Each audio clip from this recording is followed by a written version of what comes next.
मंजूर साहब, आपका बहुत बहुत शुक्रिया।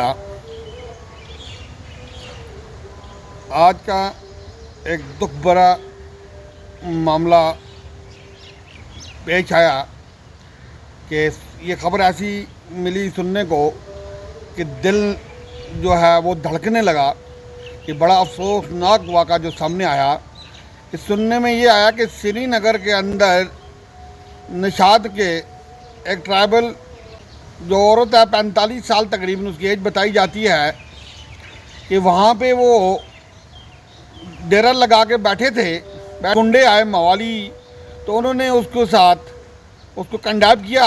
कंडेम करने के बाद उसका कत्ल कर डाला।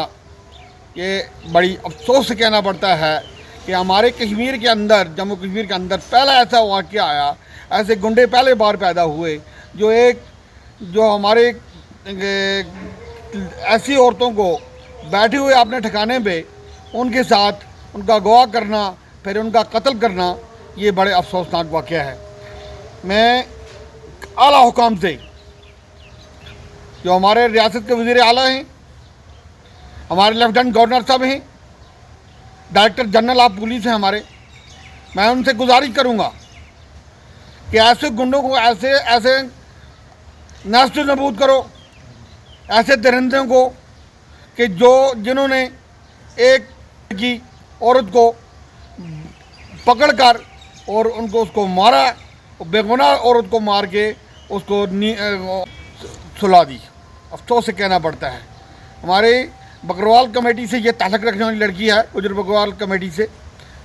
हम भी इंसान हैं, हमारा अगर कोई कत्ल कर जाए ऐसा, तो अगर ऐसे गुंडे पैदा हुए तो इसका इधर हर औरत का कोई सेफ्टी नहीं है।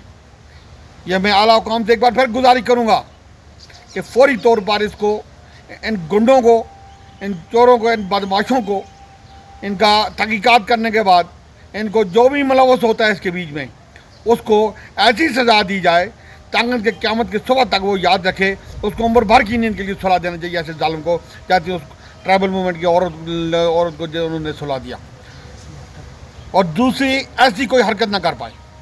ऐसा उनको सबक सिखाएंगे कि ये सबक समझना चाहिए कि हिंदुस्तान के अंदर जो जम्मू कश्मीर में अभी कानून मौजूद है।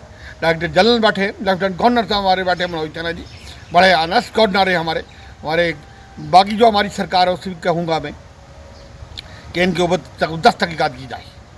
और दूसरी गुजारिश करता चलूँ मैं, यहाँ पर इलाका करना जो हमारा 0 LFC है, 2 बार पहले कह चुका हूँ मैं, पूरा जो हमारे जम्मू कश्मीर जो है पूरा LFC है।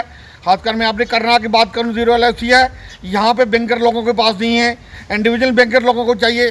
जो कमेटी के नाम ने हाथ बैंकर बनाए थे लोगों को, उसका कोई फ़ायदा नहीं है।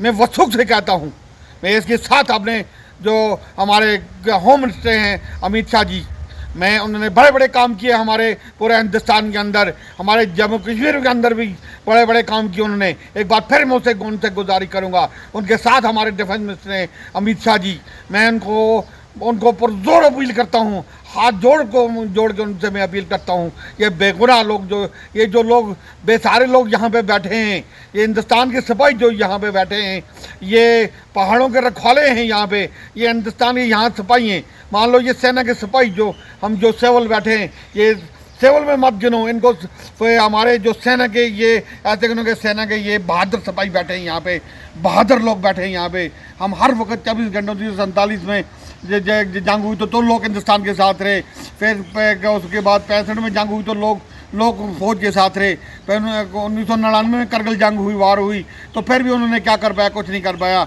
मगर लोगों से काफ़ी शिल्लंग हुई, लोग काफ़ी जख्मी भी हुए, कई लोगों के घर उजड़ गए।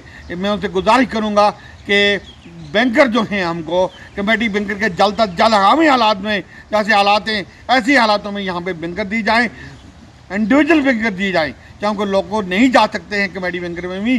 जो थोड़े से कमेटी बैंकर बने हैं उनके लिए लोगों को जाना बहुत मुश्किल है, वो असर रसूख के ऊपर बने हैं। तो मैं होम मिनिस्टर साहब से फिर एक बार अपील करता हूँ, क्योंकि हिंदुस्तान पूरे के मालिक हैं, हिंदुस्तान पूरे को देख रहे हैं वो, कि हम जो लोग हैं यहाँ पे रहते हैं, हमको फौरी तौर पे आगामी हालात में, जैसे हालात हिंदुस्तान के हमारे चारों साइड बॉर्डर के हालात बहुत ख़राब हो चुके हैं, इन्हीं के साथ फौज के रखवाले भी हुई हैं जो हमारे जैसे सेवल के हैं, ऐसे फौज के रखवाले हमारे अमित शाह जी हैं। मैं उनसे गुजारिश करता हूँ हाथ जोड़ के डिफेंस मिनिस्टर साहब से भी कि फौरी तौर पर हमको करना के लिए बैंकर का ऐलान किया जाए जल्द अज जल्द। बाकी जय हिंद, जय भारत।